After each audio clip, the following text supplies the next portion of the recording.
함께 봉독할 말씀은 골로새서 4장 2절로 6절까지만 함께 한 목소리로 봉독을 하겠습니다. 교독이 아니고 한 목소리로 봉독합니다. 골로새서 4장 2절로 18절인데요. 6절까지만 함께 봉독합니다. 제가 가진 성경, 신약 성경 328면입니다. 다 찾으시면 함께 봉독하겠습니다. 시작. 기도를 계속하고 기도에 감사함으로 깨어 있으라. 또한 우리를 위하여 기도하되 하나님이 전도할 문을 우리에게 열어주사 그리스도의 비밀을 말하게 하시기를 구하라.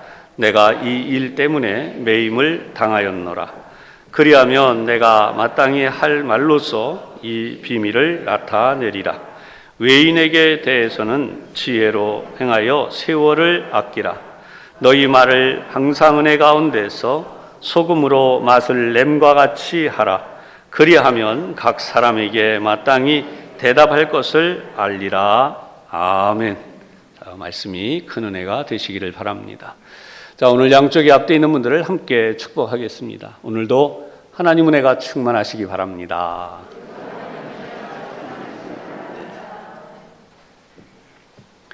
오늘 말씀은 예수의 증인들이라는 제목입니다. 오늘의 말씀을 우리가 생각하기 전에 잠깐 이 말씀을 선택하게 된 이야기를 잠시 하겠습니다. 오늘은 주님께서 이 땅에 오시는 대림절, 첫 번째 기념 주일입니다. 4주간의 기념 주간이 있는데요. 오늘도 이렇게 보면 첫 번째 초에 불을 밝혔습니다. 빨간색 초를 켜두는데 빨간색 초는 다른 것이 아닙니다. 그동안 우리가 이 예수님의 오심에 대한 부분이 매우 약해요. 왜 예수님이 오시나? 이 부분이요 사라져가고 있습니다. 특히 성도들의 삶에서도 예수님이 오신 목적이 조금씩 의미가 약해져 가요. 구체적으로 영향력이 있지를 못하는 거죠. 여러분, 예수님이 왜 오셨어요? 저와 여러분을 위하여 보혈의 피를 흘리시고 우리를 구원하기 위해 오신 것입니다. 아멘. 그래서 빨간색의 피를 상징하는, 주님의 보혈을 상징하는 불을 켜는 것입니다. 사랑하는 여러분, 오늘도 우리는 주님이 오시는 것을 기념해야 돼요.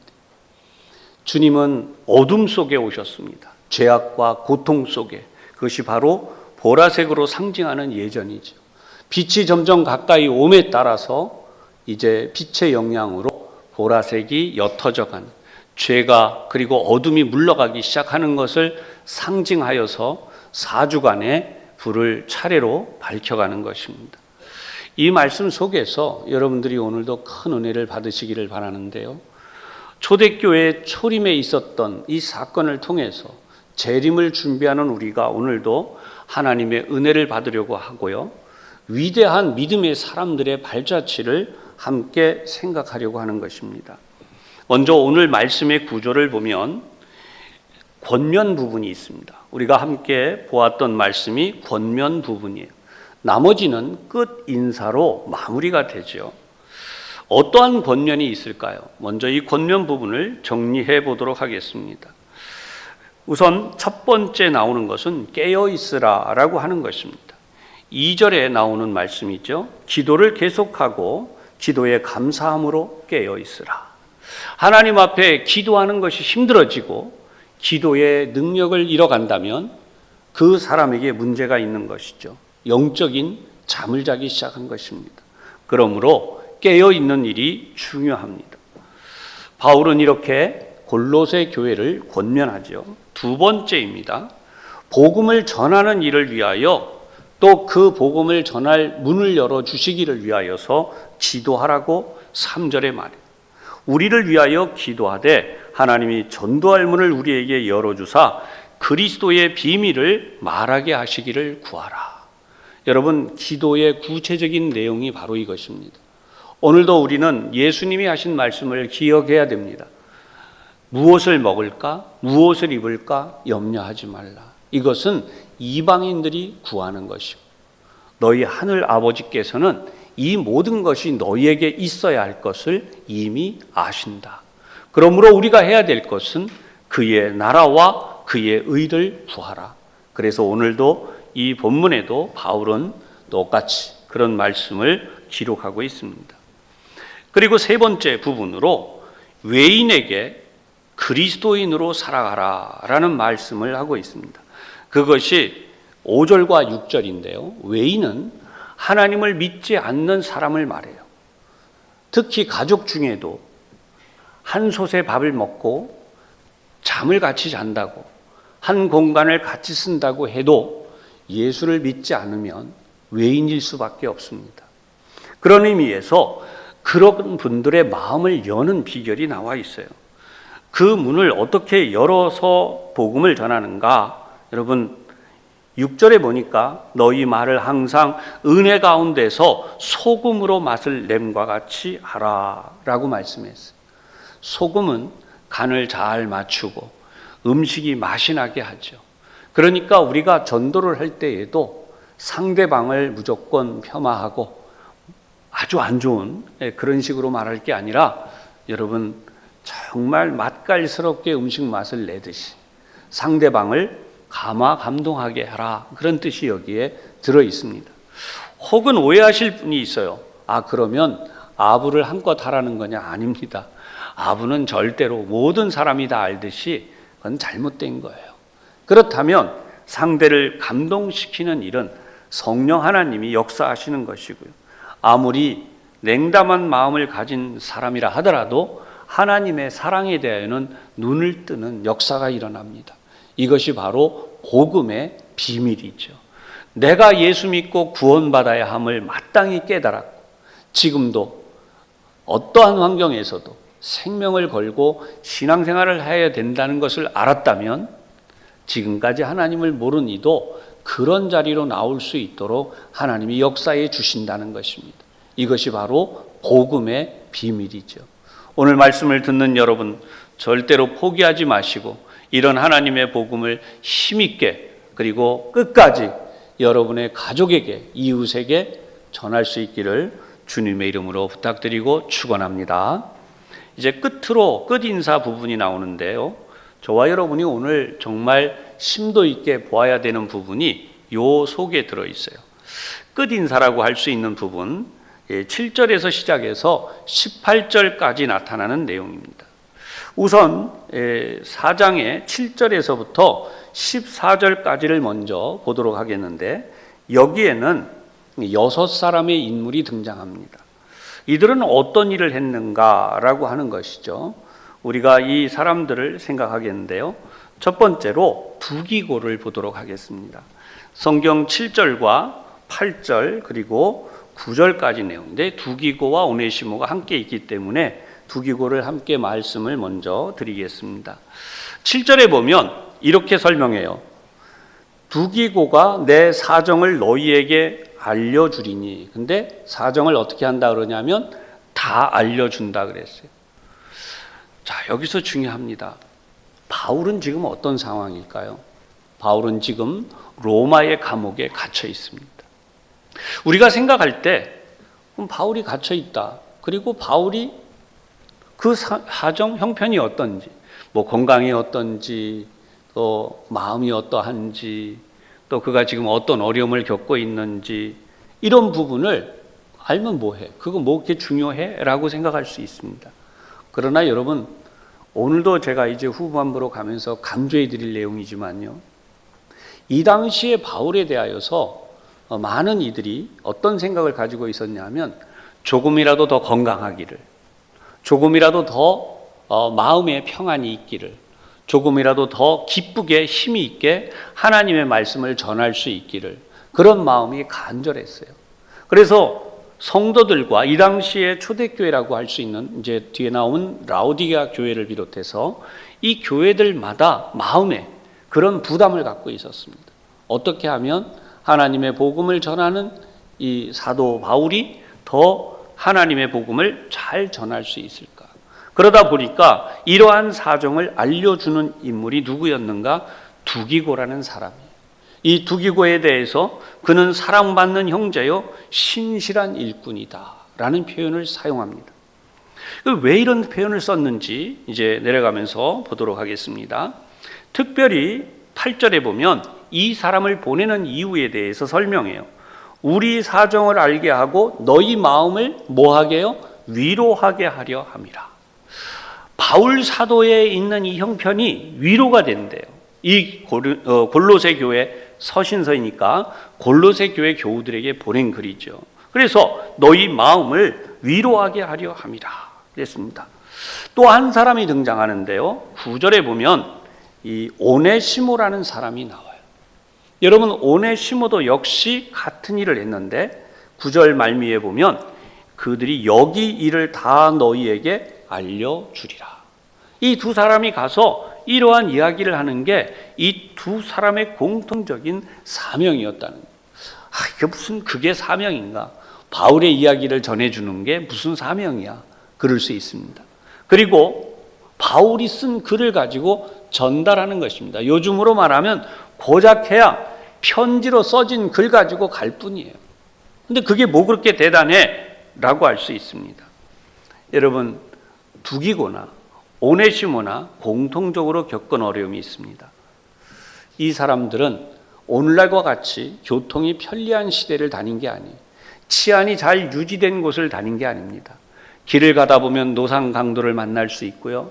강도의 위협도 있지만 또 질병의 위험도 있어요. 지금도 여러분 조금이라도 도심을 벗어나지 않으려고 하는 이유는 가장 좋은 병원, 가까운 병원에 혹시라도 우리가 달려가서 치료를 받기 위함이죠.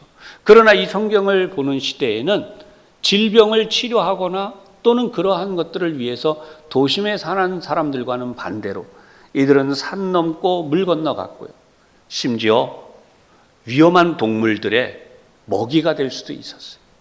또 추위에 또는 더위에 목숨을 잃을 수도 있었습니다. 그런가 하면 바다를 건너가야 하니까 배가 파손하는 위험을 당할 수도 있었어요.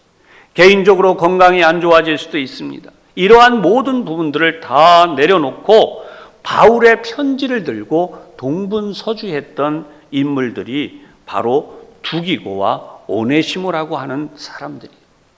이 사람들이 지금 이 편지를 들고 다닌 거리가 얼만큼인가? 여러분 놀라지 마세요. 자그마치 2,000km가 넘습니다. 지금같이 이런 시대에도 2,000km를 다니라면 입이 떡 벌어지겠지만 이들은 월급을 받는 것도 아니에요. 무슨 바울이 월급을 줄 수 없었으니까요. 그렇다고 이 일을 한다고 돈이 생기는 것도 아니에요. 이들은 오직 자비로 그리고 목숨을 걸고 이 일을 했던 사람들입니다. 산 넘고 물 건너서 바로 이렇게 바울의 서신을 전하고 바울의 안위를 전달해 주는 이런 일을 하는데 이런 일을 신실하다고까지 표현했습니다. 왜 그랬는가? 두기고라고 하는 사람은 마지막으로 바울이 갇힌 때가 있습니다. 우리가 통상 바울이 첫 번째 로마 감옥에 갇혔을 때를 사도행전에 등장하는 내용으로 보고 로마서에 집필된 내용으로 봅니다. 그런데 두 번째 감옥에 갇힐 때가 있었는데 박해가 가장 극심했던 네로 황제 시대이고 그때 바울이 순교했다고 합니다. 여러분 그렇게 본다면 바울이 지금 갇혀 있는 이 두 번째 갇혀 있을 때 마지막으로 유언처럼 편지를 쓴 내용이 디모데서예요. 그런데 이 디모데서와 디도서의 내용을 보면 디모데가 그가 목회하고 있던 에베소 교회를 잠시 비우고 이제 바울을 만나서 마지막 면회죠. 그럴 때에 대신 가서 그 목회지를 지켰던 사람이 두기고라고 하는 사람. 그런가 하면 그레데라고 하는 섬에 디도가 목회하고 있었는데 거기도 역시 대신 가서 목회를 하고 거기서 목회를 하던 디도가 바울을 면회할 수 있도록 그렇게 했던 것이죠. 여러분 쉬운 게 아니라 그랬어요. 이것이 얼마나 생명을 걸고 해야 되는 일인가? 누구 시대라고요? 네로 황제 시대예요. 지금 우리가 코로나 때문에 조금 이렇게 힘들다 그러는데 누가 예수 믿는다고 죽인다고는 안 하잖아요. 이때는 예수 믿는 사람 죽이던 시대예요. 그리고 조금이라도 예수 믿는 사람이라는 것을 알면 재산상의 손해, 명예의 손해가 가차없이 들어오던 시대입니다. 그런데 이럴 때에 두기고가 이 일을 했습니다. 여러분, 오네시모라는 사람이 나온다. 오네시모는 어떤 사람인가? 여러분, 이 사람은 너무나 유명한 빌레몬서에 등장하는 주인공이 되죠. 빌레몬은 이 당시에는 그냥 평범한 로마의 귀족 정도 이렇게 볼 수 있습니다. 그런데 그의 종이었던 오네시모가 그만 주인의 돈을 도둑질해서 도망을 갑니다. 로마 감옥에 있던 바울이 바로 이 오네시모라는 청년을 만나게 돼요. 그는 노예의 신분이고 종인데 주인의 물건을 도둑질해 갔습니다. 여러분, 주인의 물건을 훔쳐간 사람에 대해서는 로마법에 의해서 가차없이 사형입니다. 혹시라도 살려둔다면 손발을 잘라서 움직이지 못하게 해서 멸시 천대 속에 죽어가게 만드는 게 그 당시 형이에요. 그런데 이러한 상황에 너무나 유명한 빌레몬서를 기록을 하면서 오네시모를 가르쳐서 빌레몬서 1장 10절에 보면 감옥에서 낳은 아들, 즉 갇힌 중에서 자신이 낳은 아들이다 라고 말해요. 하나님의 복음이 이 오네시모에게 들어가니까 그러한 죽음을 무릅쓰고 자신의 잘못에도 불구하고 주인에게로 돌아가는 그런 헌신이 다시 시작이 되는 거죠. 그래서 그 빌레몬서의 편지 속에 보면 이런 이야기를 해요. 종과 같이 대하지 말라. 그리고 사랑받는 형제로 대하라. 여러분, 법이 엄연히 있는데, 그렇죠? 그것도 경제권이라는 게 있잖아요. 그런데 바울의 이 한마디로 완전히 이 빌레몬은 오네시모를 그의 말과 같이, 즉 바울의 말과 같이 대하기 시작합니다. 이 당시 변화되어진 이 모습, 오늘 우리 시대에 정말 필요한 일이 아니겠습니까? 오네시모와 같은 인물이 나오고 오네시모와 같이 재기할 수 있고 오네시모와 같이 하나님 앞에 쓰임받는 신실한 일꾼이 된다면 도망친 노예, 주인의 물건을 훔쳐갔던 사람, 비참하게 끝날 사람이 복음 때문에, 예수님 때문에 그렇게 헌신하는 놀라운 사람이 되어서 바울의 편지를 들고 이렇게 헌신할 수 있는 사람, 그런 사람이 된다면 얼마나 귀한 일일까요? 바울의 편지에 대해서 드릴 말씀이 더 있습니다. 지금 그 당시에는 하찮은 문안 편지였어요. 지금 우리가 보고 있는 이 성경이 바로 바울의 그 편지이고 복음서도 제대로 갖추어져 있지 않았던 시대, 바로 이 편지를 들고 엄청난 거리를 누빈 이 사람들에 의하여 이 편지가 보존되어졌고 이 성경으로 편집되어졌고 교리서가 되어서 기독교 복음 교리서에 매우 중요한 자리를 차지하게 된 것이죠.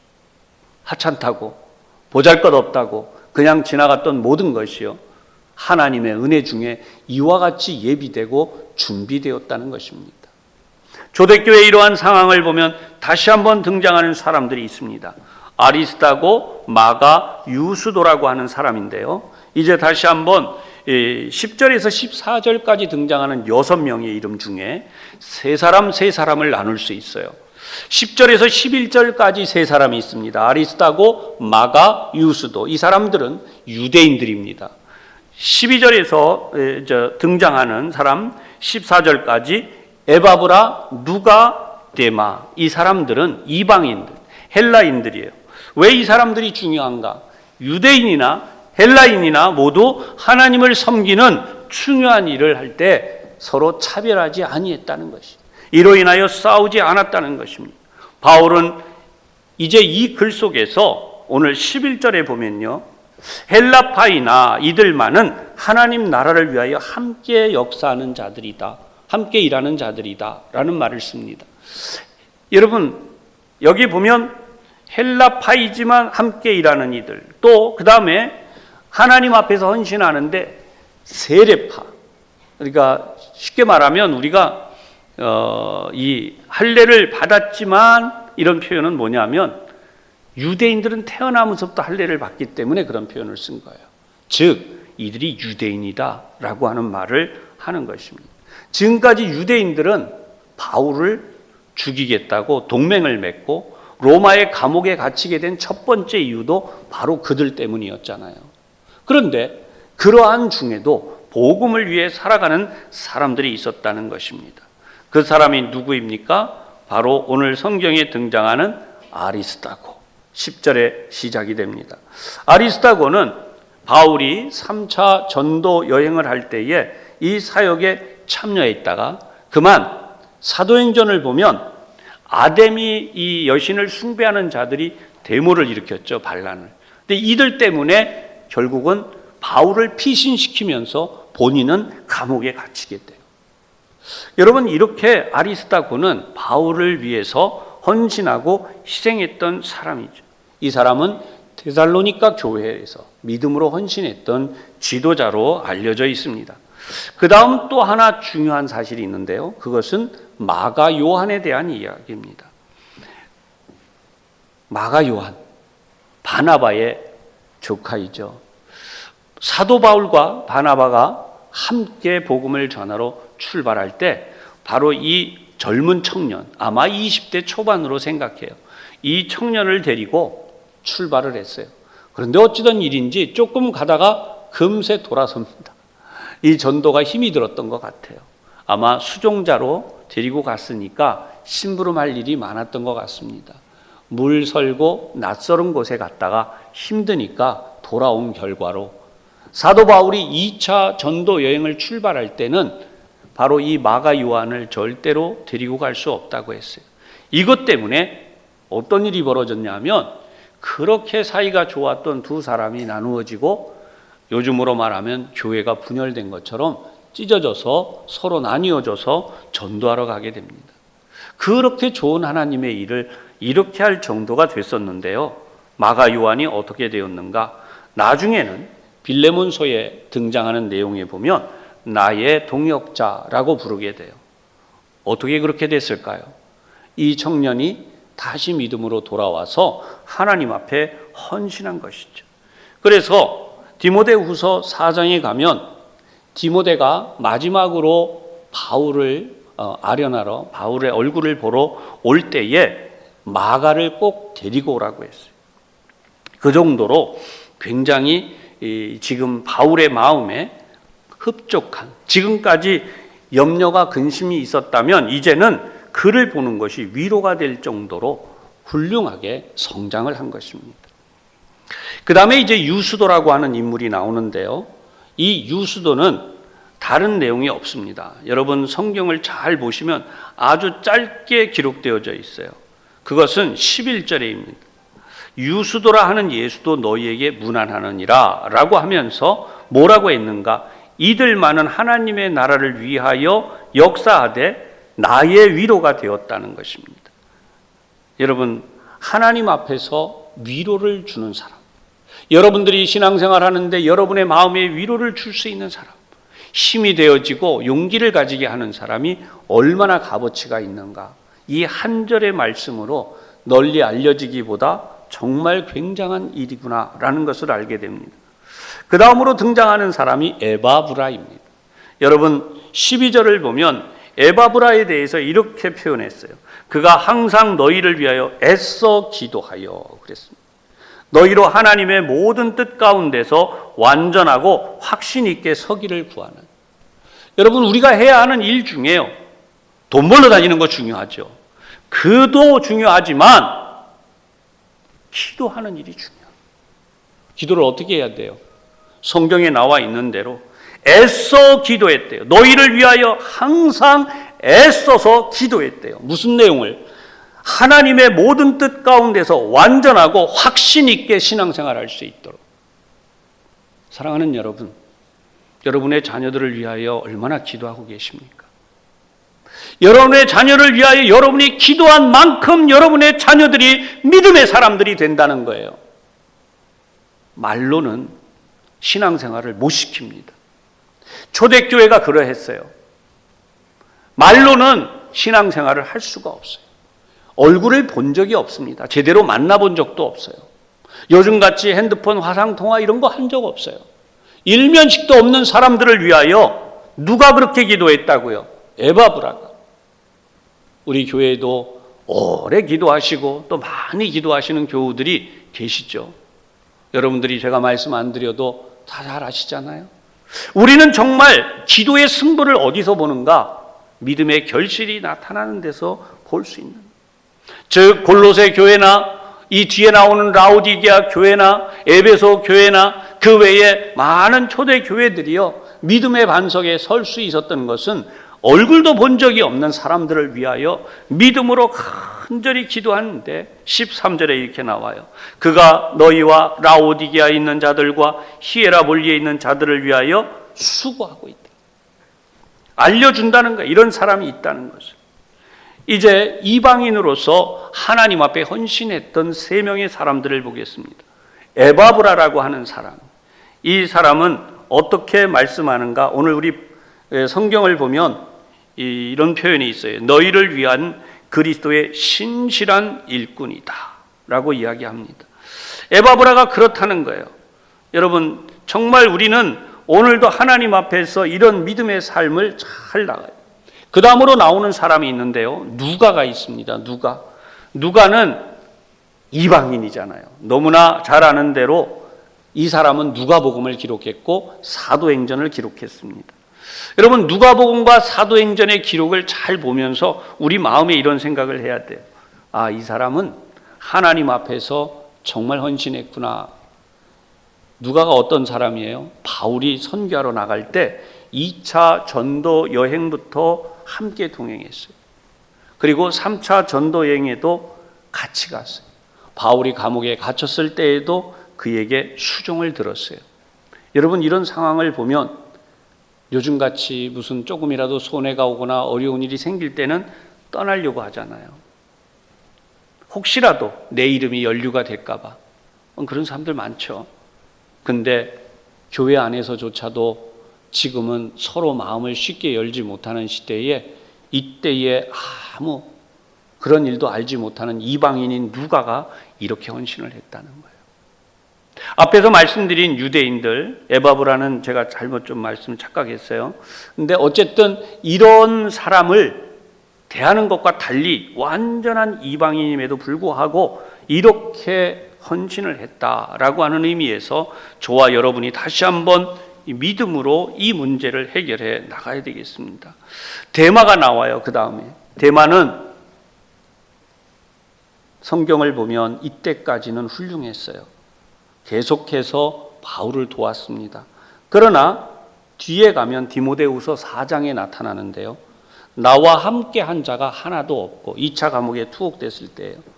다 나를 떠났다라고 말합니다. 그리고 거기에는 누가 있었다고 하냐면 누가만 있었다고 설명을 합니다. 그리고 데마를 가르쳐서 뭐라 그러냐, 나를 버리고 데살로니가로 갔는데요, 이 세상을 사랑해서 갔다 그랬어요.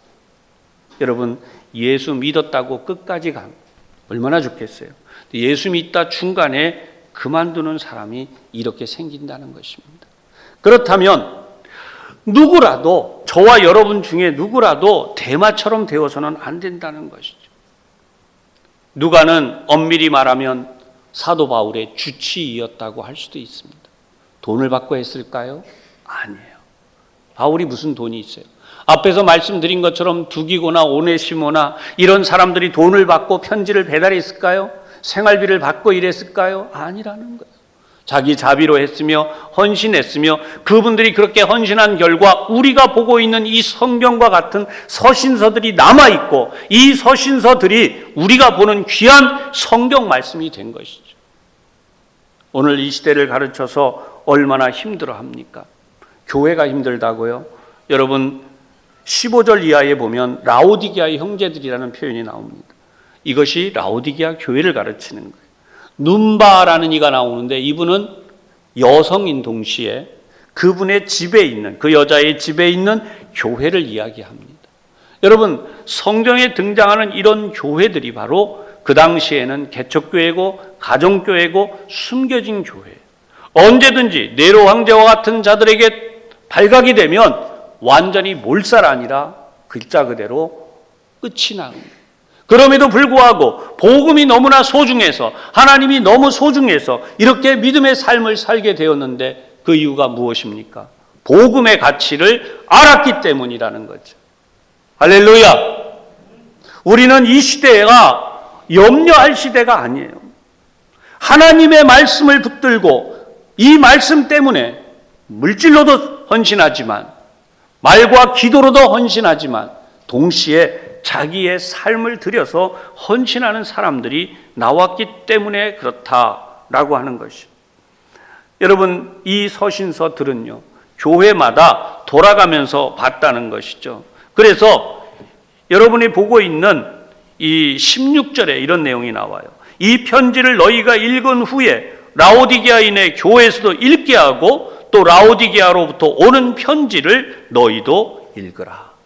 회람 편지로 알려지는 이 서신서는 오늘날 우리가 보고 있는 교리인 책이 됐잖아요. 초대교회를 든든히 세운 것은 사도 바울이 하찮게 쓴 편지였고, 그 하찮게 쓴 편지처럼 취급되어지는 것을 하찮게 여기지 않고 바울의 생명을 조금이라도 더 연장하고자 애썼던 누가와 같은, 그리고 조금이라도 더 하나님의 이 말씀을 이웃 교회들에게 전하고 싶었던 사람들이 산 넘고 물 건너서 전했기 때문에 이루어졌다고 하는 것입니다. 이제 마지막으로 중요한 인물을 하나 소개하려고 합니다. 바로 아키뽀라고 하는 사람입니다. 여러분 17절에 보면 아키뽀라는 사람이 이렇게 나오죠. 주 안에서 받은 직분을 삼가 이루라. 아키뽀는 도대체 누구인데 그럴까요? 에바브라가 없는 동안에 골로새 교회를 맡았던 사람이기도 하지만, 이 사람은 빌레몬서에서도 이름이 등장해요.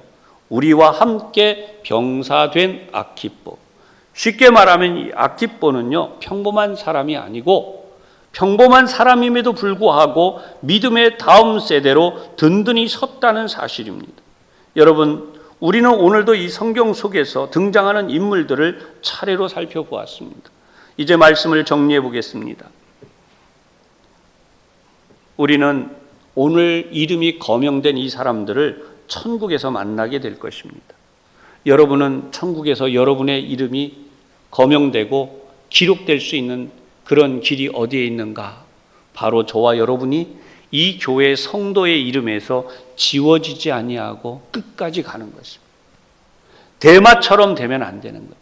이 성경에 등장하는 이름들처럼 저와 여러분이 천국에서 여러분의 이름이 거명되고 만나야 될 사람들이. 그런데 그 중에 사랑하는 남편, 사랑하는 아내가, 부모님이 아직도 예수를 믿지 않아요. 그 사람은 외인일 수밖에 없잖아요. 한솥에 밥을 수십 년을 먹어도, 연세가 80인데 아직, 만약에 60인데 아직, 뭐 등등, 여러분 생각해 보세요. 그러면 수십 년을 밥을 같이 먹어도 그분은 외인이에요. 천국에 못 가고 지옥으로 가는. 그럴 때에 어떻게 하라고요? 아까 우리 정리했어요. 전도의 문을 열어달라고 그랬어요. 이게 첫 번째. 두 번째가 뭐예요? 그리스도의 비밀을 말하게 해달라고 기도해야 된다고 그랬어요. 세 번째가 뭡니까? 전도할 때는 소금으로 맛을 내는 것처럼 잘 따뜻하게 전해야 되는 것이. 감동해서 예수 믿어야 되겠구나. 그 마음이 변하도록 하는 것은 여러분들이 기도하고 기회를 붙들고, 그리고 여러분의 말과 행동으로 그렇게 전하는 데 있는 것이죠. 바울과 함께 했던 이 사람들이 바울에게 주었던 것과 초대교회에 주었던 것은 어떤 일이라고요? 첫 번째, 위로가 됐다 그랬습니다. 두 번째, 뭐가 됐다고요? 힘이 됐다고. 코로나 시대에 넘어가면서 힘내자고 다 말하지만 진짜 힘은 어디 있습니까? 여러분, 교회를 향해서도 마찬가지예요. 성도들을 향해서도 마찬가지예요. 우리가 하나님의 일을 한다면 하나님의 일을 하는 사람들에게 위로가 되고 힘이 되어야 돼요. 할렐루야. 이 교회를 세워가는 것은 여러분들입니다. 여러분들이 바로 예수의 증인이 되는 거예요. 오늘 말씀의 제목이죠. 여러분들이 예수의 증인이라면 여러분의 아들, 딸 예수의 증인이 돼야 돼요. 여러분의 사위와 며느리가 예수의 증인이 돼야 되는 것입니다. 나아가서 여러분의 손자, 손녀들이 예수의 증인이 되는 것이죠. 이러한 상황을 그냥 두고 넘어간다면 여러분, 우리가 염려하는 일들이 이루어질 수밖에 없습니다. 그래서 오늘도 성경은 명백히 우리에게 말씀하고 있어요. 우리가 마지막으로 주목해 봐야 될 세 명의 이름을 다시 한번 말씀드리겠습니다. 두기고가 있습니다. 아리스다고가 있습니다. 그리고 아키뽀가 있습니다. 여러분, 아키뽀는 복음의 2세대입니다. 이 당시에 바로 빌레몬이라고 하는 빌레몬 장로죠. 그 당시에 그의 아들입니다. 그런데 그가 하나님의 교회, 즉 골로새 교회의 후임자로 들어오게 되는 것이죠. 그때 사도 바울이 이 맡은 직분을 잘 감당하라고 당부합니다. 우리의 가장 큰 문제로 꼽는 것은 믿음의 다음 세대 교회 학교가 절벽을 향해 가고 있다는 말을 합니다. 그런데 여러분 생각해 보세요. 아무리 지금 절벽으로 가도 이 당시 네로 황제 때에 그때만 하겠습니까? 그때는 없었습니다. 그럼에도 불구하고 이들을 세웠어요. 그렇다면 지금 우리에게는 아직도 많은 교회학교의 자녀들, 성도들이 있어요. 무엇이 두렵고 무엇이 염려가 됩니까? 훨씬 더 우리는 뜨거운 믿음으로 나갈 수 있는 길이 있습니다. 그것을 오늘 생각하려고 여러분들에게 이 말씀을 드리는 것입니다. 다시 오시는 우리 주님을 맞이할 때 우리는 얘야 좋은 대학 가야 돼, 얘야 성공해야 돼, 돈 좀 벌어야지, 언제 그렇게 해가지고 아파트 살래, 빨리 아파트 사야지. 여러분 그것에 매여서 살다가 주님 오시는 일을 맞이하겠습니까? 아니면 오늘 성경에 등장하는 것처럼 이 거룩한 이름으로 남아서 영원하도록 천국에서 만나는 하나님의 자녀로 살아게 가시겠습니까? 믿음의 용사 아키뽀를 다시 세우는 우리 부천 산성교회와 우리 온 성도들이 다시금 되시기를 주님의 이름으로 축원합니다. 기도하겠습니다. 하나님 아버지, 우리는 영원한 천국을 바라보기에 진정 우리에게 있어야 할 것은 복음이요 하나님의 나라요 거룩한 말씀임을 다시 한번 깨닫고 저희들이 확인했습니다. 말씀을 붙들고 믿음의 다음 세대를 세울 수 있도록 우리 하나님 역사하여 주시옵소서. 예수님 이름으로 기도하옵나이다. 아멘.